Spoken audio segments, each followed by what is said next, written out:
Last night, you probably didn't sleep well. Maybe you woke up at 2 a.m. and lay there staring at the ceiling. Maybe your mind started running. Maybe you checked your phone. Maybe you felt that familiar low-level dread, the one that whispers that something is wrong with you, that your body is broken, that you have insomnia, that you are one of the millions of people who simply cannot sleep the way a healthy human is supposed to sleep. But what if I told you that the doctor who told you to sleep 8 hours in one solid block has never, in the entire history of medicine, actually had scientific evidence for that specific number? What if the sleep you keep failing to achieve was never the natural human sleep pattern to begin with? And what if the thing you call insomnia, that 2 a.m. waking, that restless middle-of-the-night consciousness, is not your body malfunctioning, but your body doing exactly what 300,000 years of evolution designed it to do? Because here is what the science shows, and it is going to change the way you think about every single night for the rest of your life. Your ancestors never slept 8 hours. Not one of them. Not in the way you are trying to sleep right now. The beds they built were sophisticated. The way they slept was deliberate. But what happened inside those hours of darkness was so different from modern sleep that when historians first found the evidence of it buried in medieval texts and ancient documents, they assumed it was a translation error. They changed the words. They edited the history, because they could not believe that humans had ever slept any other way. They were wrong. And what got erased when they did that is a story that might be the most quietly devastating thing modernity has ever taken from us. Go back 77,000 years. Not to a cave painting. Not to a crude shelter scratched out of dirt. Go to Sabudu Cave in South Africa, where archaeologists in 2011 made a discovery so unexpected it rewrote the timeline of human sophistication. Buried beneath layers of ancient sediment, they found beds. Not piles of leaves. Not random grass. Carefully engineered sleeping surfaces made from specific plant species, layered in precise ways, and embedded with the crushed leaves of plants we now know have natural insecticidal properties. Your ancestor was not lying on the ground in the dark hoping for the best. They were engineering their sleep environment with deliberate intelligence, selecting materials that repelled mosquitoes, regulated temperature, and provided a layer of softness that made rest possible. And when those beds became infested, they burned them, cleared the ash, and built new ones on top. These were not primitive people struggling to survive the night.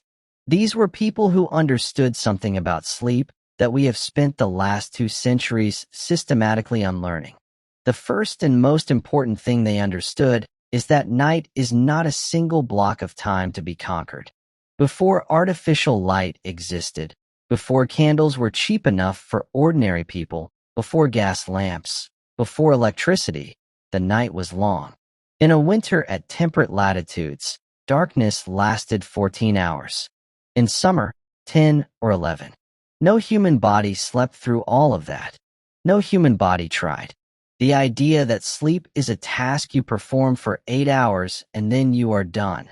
That idea would have been incomprehensible to every human who lived before roughly 200 years ago. What came before it was something entirely different. Something with a name. Something so normal and so universal that it appeared in medical texts, prayer books, court records, literature, and everyday diaries across centuries and continents. And that name has been so thoroughly erased from modern consciousness that most people reading this have never heard it. First sleep. And second sleep. Historian Roger Kirch spent 16 years searching through historical documents before publishing his findings in 2001. He found over 500 references across medieval French, Old English, ancient Greek, Latin medical texts, Renaissance diaries, colonial American court records, all describing the same thing. People went to sleep shortly after dark. They slept for roughly 4 hours. Then they woke up.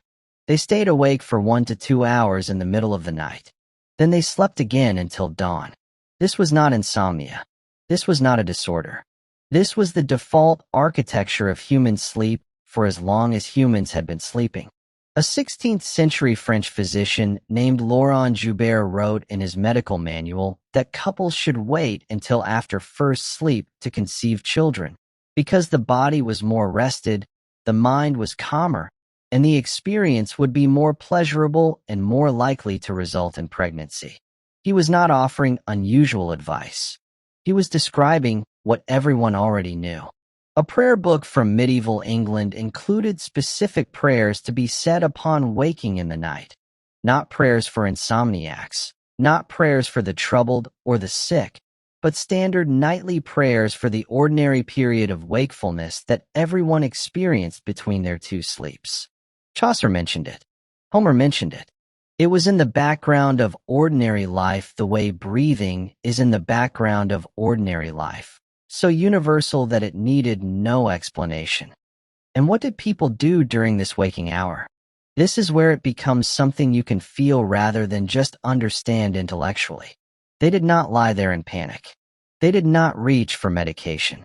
They did not interpret their wakefulness as a sign that something had gone wrong inside them. They prayed. They thought about their dreams while the images were still warm and vivid. They talked softly in the dark to the person sleeping beside them, conversations that felt different in the dark, more honest, more tender, less guarded than the conversations of the day.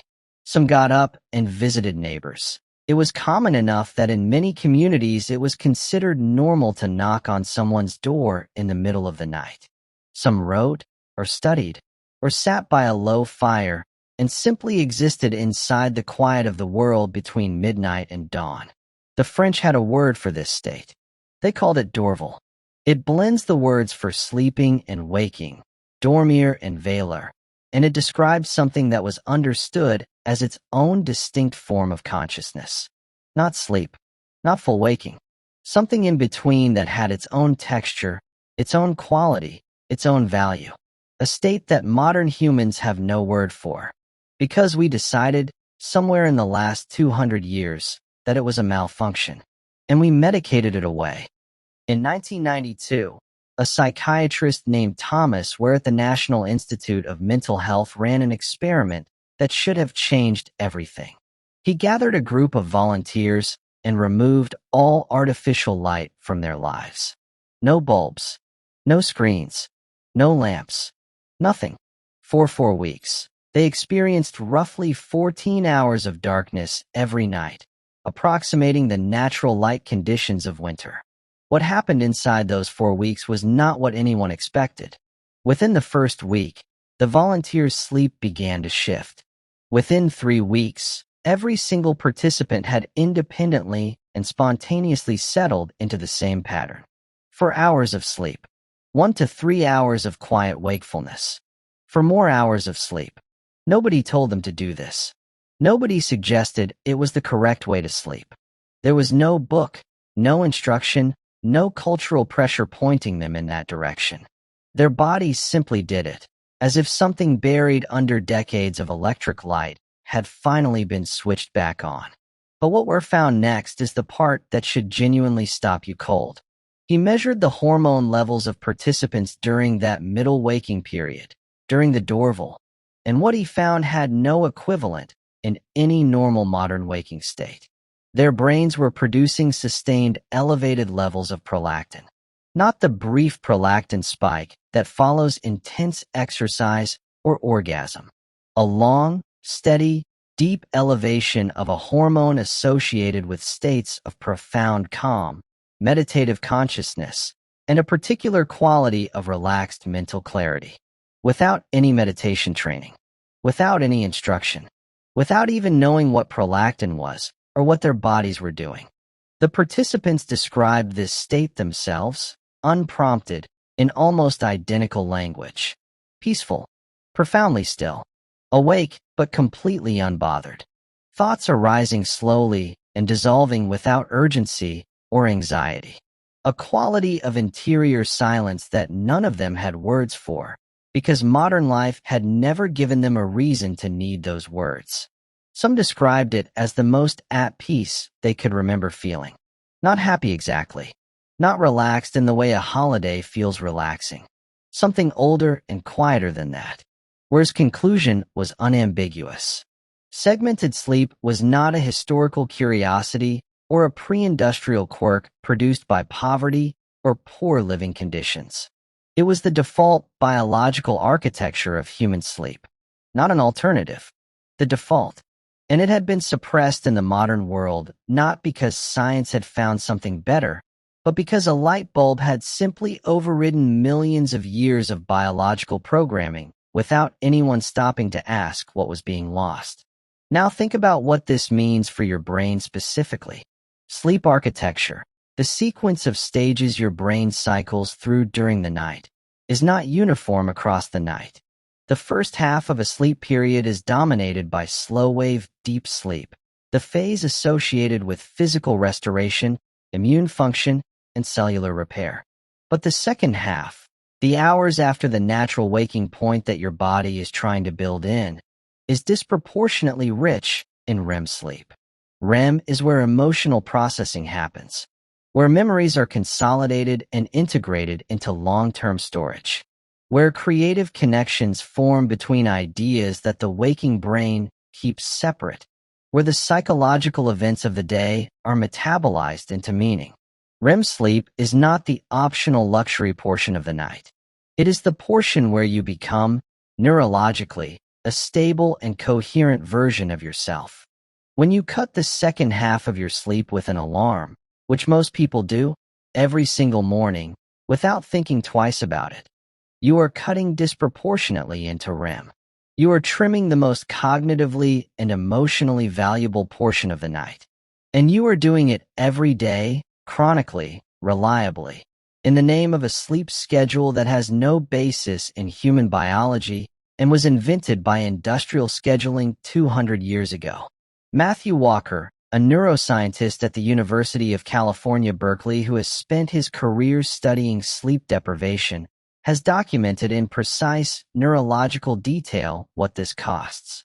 After even a single night of disrupted or shortened sleep, the amygdala, the brain's threat detection and emotional response center, becomes hyperreactive. It fires more intensely at ordinary stressors. The connection between the amygdala and the prefrontal cortex, the region responsible for rational thinking and emotional regulation, weakens measurably. You become, literally measurably, more anxious, more reactive, more emotionally fragile, and less able to think clearly. This is not a metaphor. This is what shows up in brain scans the morning after a bad night. And for most people in the modern world, that morning after a bad night is every morning. The immune system follows the same pattern. 1 week of sleeping 6 hours instead of 8, an amount most people would consider entirely normal and manageable, reduces the activity of natural killer cells, the immune system's front line of defense against cancer and infection, by 70%. 70%.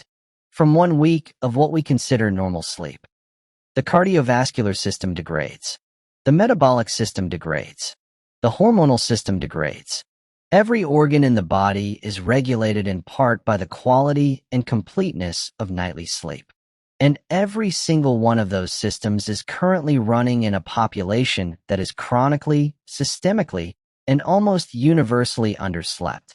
Not occasionally, as a baseline, as the normal condition of modern life. The 8-hour rule did not come from a laboratory.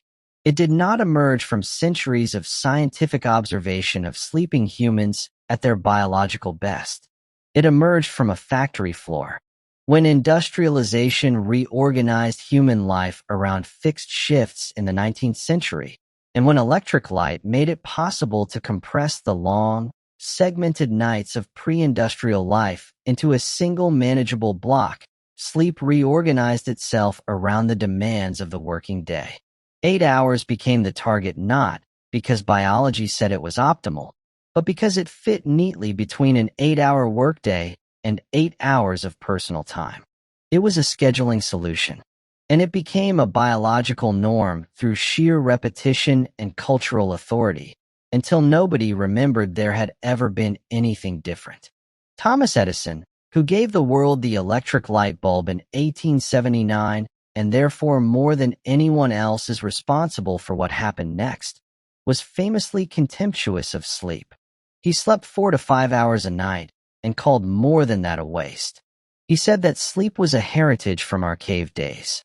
He said it in contempt, as if caves were where the inferior version of humanity lived, the version that hadn't yet learned to be productive enough.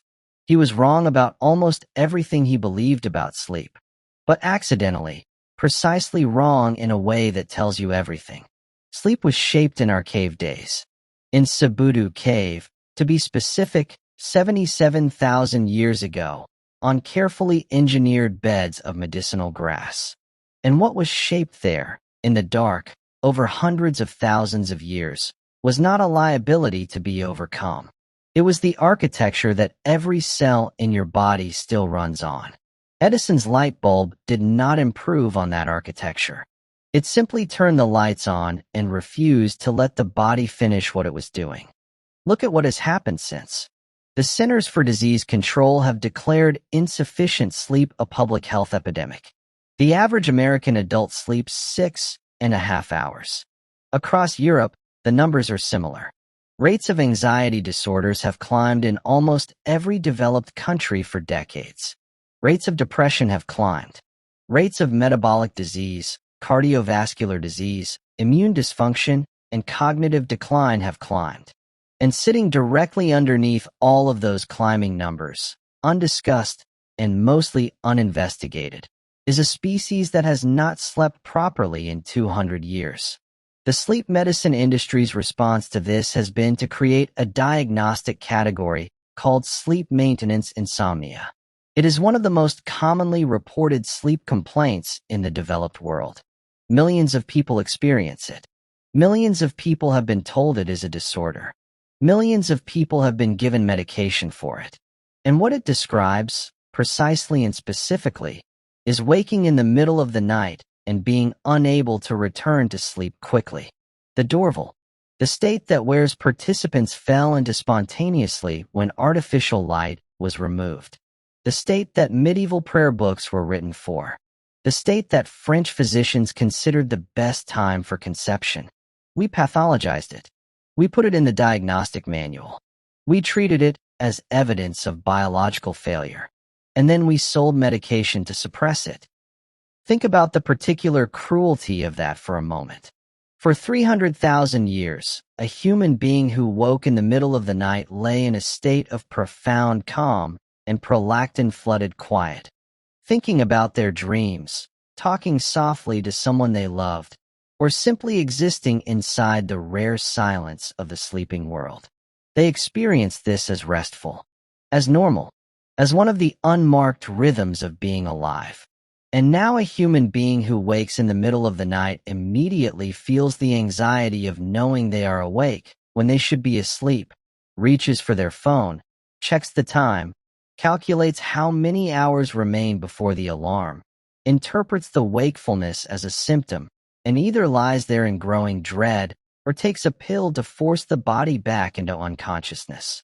We did not improve sleep. We replaced it with something cheaper and called it progress. When researchers study modern populations still living closest to the original human template, groups without electric light, without alarm clocks, without the industrial structuring of the day, they find something that consistently surprises Western sleep scientists. The Hadza of Tanzania, the San of the Kalahari, the Saim of Bolivia. These groups do not sleep 8 consolidated hours. Studies find average sleep durations of 6.5 to 7 hours, with significant natural variation across seasons, individuals, and weather. But they find almost no insomnia, almost no sleep disorders, almost no reported difficulty falling asleep or staying asleep. And they find that rest was never synonymous with sleep. Periods of quiet wakefulness woven through the night, lying still, thinking, sometimes talking softly, were a normal and unremarkable part of how the night was spent. Jerome Siegel, the UCLA sleep researcher who led the most rigorous of these studies, concluded that the human body was not designed for a fixed nightly quota of consolidated sleep enforced by an external schedule. It was designed for flexible, responsive rest that tracked the light cycle, shifted with seasons, and treated wakefulness in the dark as a component rather than a failure. The alarm clock, he argued, did not improve on human sleep. It simply overrode it. Loudly. Every morning. For the rest of modern history. So what do you do with this? Because the answer is not to tear out your electrical wiring or move to Tanzania. The answer is not to reject the modern world or announce that alarm clocks are evil. The architecture of your daily life is not changing because of a YouTube video, and nor should it entirely. Segmented sleep evolved in conditions that are genuinely different from the ones you live in, and there are real reasons human life has changed. But there is something smaller and more powerful available to you. It costs nothing. It requires no equipment. It happens in the dark, in the hours when the world is quiet, and it begins with a single shift in what you believe is happening when you wake at 2 a.m.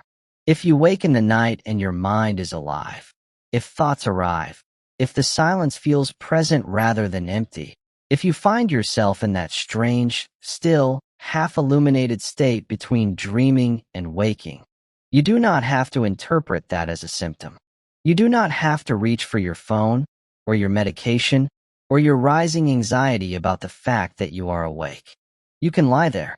You can let your mind do exactly what 300,000 years of human biology built it to do in that darkness. What it has been quietly trying to do through every night of your adult life, while the phone on your nightstand trained you to see it as a problem. Your ancestors in Sabudu caves slept on beds they built with their hands from plants they understood. They woke in the night and lay in a state that modern neuroscience has measured, documented, and confirmed was neurologically unique. A state of profound biological calm that has no equivalent anywhere in the modern experience of consciousness. They did not suffer through it. They did not medicate it. They did not name it insomnia or anxiety or a sign of a restless, troubled mind. They inhabited it. They prayed inside it. They thought inside it. They loved each other inside it. And then they fell back into sleep as naturally as water returning to still. You have been waking in the night your entire adult life and calling it a disorder, feeling guilty about it, treating it as evidence that something inside you is broken, stacking that guilt on top of the wakefulness so that the weight of both makes the rest impossible. Your ancestors woke in the night their entire lives. They had a word for it in French that blended sleeping and waking into something that needed no apology. They had prayers written specifically for that hour. They had physicians who wrote about it in medical manuals as a normal, valuable, unremarkable feature of human night. The night was never meant to be an 8-hour task you perform correctly or incorrectly. It was never meant to be a problem to be solved. It was a long, dark, living thing. And somewhere inside it, between the first sleep and the second, there was a window of extraordinary quiet that the human mind was built to inhabit. That window is still there. It opens every night. Your body still reaches for it, still tries to find it underneath the phone light and the alarm and the guilt and the medication. Still remembers, somewhere below all of that, what the night was supposed to feel like. You have been fighting it for years, maybe your whole life, and you have been calling that fight insomnia. Your ancestors called the same experience living. The question is, what will you call it tonight?